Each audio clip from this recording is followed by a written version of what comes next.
फैनो हाबाय आरो दंबावो मोनथामसो ओंखायनो दाहाय जोङो सिनायथि लालायगोन जिहेतुके लोगोसे फिन बुंफिननो थाखाय आङो आग बारायदों श्रद्धा राइज আমি আজি জ্ঞান ধৰ্ম সমাজৰ যি প্ৰথম অধিৱেশন এই অধিৱেশনটোৰ যি উদ্দেশ্য লক্ষ্য সেইটো মই ক'বলৈ আগবাঢ়িছোঁ আমাৰ জ্ঞান ধৰ্ম বা সমাজক 2011 চনৰ 1 নৱেম্বৰত গঠন কৰা হৈছিল এই জ্ঞান ধৰ্ম সমাজৰ জৰিয়তে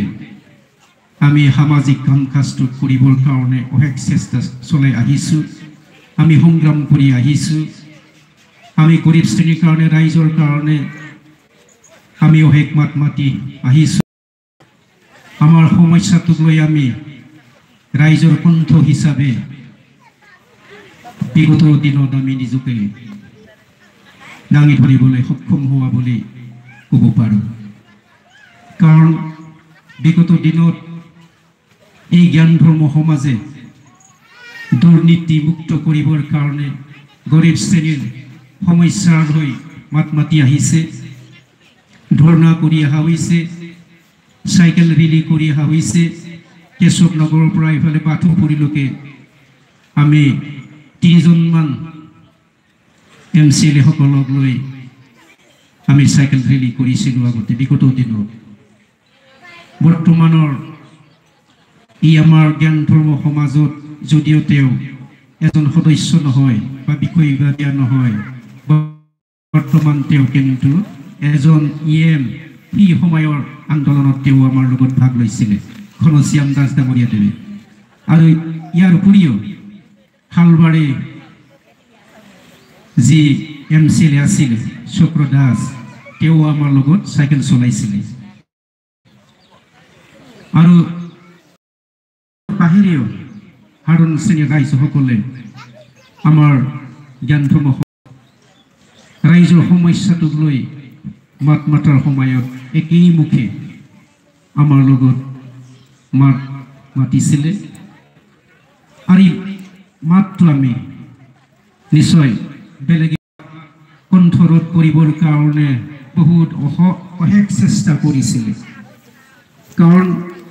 আমি বিগত দিনত ৰাইজৰ হৈ আঁচনিক লৈ সজাগ হোৱাৰ ফলত কেতিয়াবা আমাৰ মানুহক কেছো দিছিলে কিন্তু আমাৰ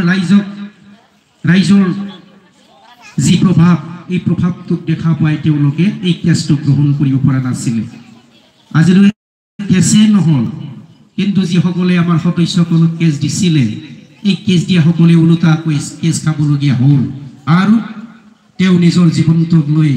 পলাই ফুৰিবলগীয়া হ'ল যেনে আমাৰ এই জ্ঞান ধৰ্ম সমাজৰ এজন কোঅৰ্ডিনেটৰ 15 বছৰীয়া ডাঙৰীয়া দেৱ ৰাইজৰ হৈ এটা সময়ত সজাগ হৈ মাত মাতি আহিছিলে ইঞ্জিনিয়াৰিঙৰ বিষয়ে ৰাইজক সজাগ কৰি মাত মাতাৰ কাৰণে তেওঁ কেছ দিছিলে জেলত খাব লগা হৈছিল সেয়ে আমি ৰাইজৰ হৈ সদায় মাত মাতি আহিছোঁ ৰাইজক সজাগ কৰি আহিছোঁ অকল আঁচনিৰ নামত যে আমি সজাগ কৰিছোঁ এনেকুৱা নহয় আমি ৰাইজক সজাগ কৰাৰ বাহিৰেও ৰাইজৰ কাৰণে আমি কিছু বহুত কামো কৰি আহিছোঁ ৰাইজৰ দান বৰঙণি আগবঢ়াৰ যি ফল এই ফলটো পাবলৈ আমি বহুত ৰাইজৰ সহায় সহযোগিতা বিচাৰিছিলোঁ আৰু সেই সময়ত ৰাইজে আমাক সহায়ো দিছিলে আমি ৰাস্তা ঘাট কৰি দিছিলে NGOৰ পৰা ৰাস্তা ঘাট কৰি দিছিলোঁ নাও চালক কৰিছিলোঁ আৰু ইয়াৰ বাহিৰেও আমি এই জ্ঞান ধৰ্ম সমাজৰ পৰা মানুহৰ যেতিয়া বিপদ আপদ হয় এই সময়ত আমি বিপদৰ আপদৰ সময়তো আমি দান বৰঙণি লৈ তেওঁলোকক চিকিৎসাৰ নামত আমি অলপ হ'লেও মানুহ সহায় কৰিব পাৰিছিলোঁ সেয়েহে আমি মানৱ জাতিক বচাবলৈ সম্পূৰ্ণভাৱে পাৰা নাই যদিও এতিয়া যে আমি সংগ্ৰাম কৰি আছো, এই সংগ্ৰামে অকল নিজৰ কাৰণে নহয়, জ্ঞান ধৰ্ম সমাজক লৈ নহয়, জ্ঞান ধৰ্ম সমাজত থাকি আমি সকলো ৰাইজক সজাগ কৰি ৰাইজৰ কাৰণে আমি কি পাবলৈ পাৰোঁ বা ৰাইজে কি বিচৰা হয়, এই বিচাৰাটোক আমি লৈ চৰকাৰক জনাবলৈ সক্ষম হৈ আহিছোঁ। আমি যে নীতি শিক্ষা এইটোকো দিবলৈ আমি সক্ষম হৈছোঁ। আমাৰ ৰাইজে বিচৰা ধৰণে আমি ৰাইজক একো দিব নোৱাৰিলেও ৰাইজৰ কণ্ঠ হ'ব পাৰিছোঁ, ৰাইজৰ হৈ মাত মাতিব পাৰিছোঁ, ৰাইজৰ হৈ আমি অনেক নীতি শিক্ষাৰ কথাটোক লৈ আলোচনা কৰিবলৈ সক্ষম হৈছোঁ। আৰু কৰোনাৰ অংশীদাৰী হয় যদিও হয়, যদি আমি সজাগ হ'ব নোৱাৰে তেতিয়াহ'লে আমি একো পাবলৈ সক্ষম নহ'ব। আমি সজাগ হ'ব লাগিব। সেয়েহে আমাৰ চৰকাৰ সদস্যসকলক সজাগ এই আজিৰ সভাৰ জৰিয়তে আমি আহ্বান জনাম আৰু অনাগত সদায় মাত মাতি আহিছোঁ এই সমস্যাটো। আৰু ইয়াৰ বাহিৰেও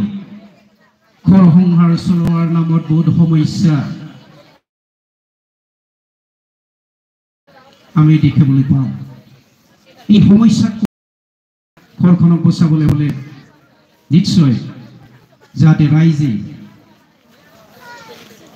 সদায় চৰকাৰৰ ওপৰত বা কোনোবা ধনী শ্ৰেণীৰ মানুহৰ ওপৰত নিৰ্ভৰ কৰি জীয়াই থাকিবলগীয়া নহয়। সেইকাৰণে আমি সজাগ হ'ব লাগিব আৰু আমি এই সজাগতা সভাৰ জৰিয়তে আমি জীয়াই থাকিবৰ কাৰণে নিজেই নিজৰ ভৰিত থিয় হৈ নিজৰ ঘৰ সংসাৰ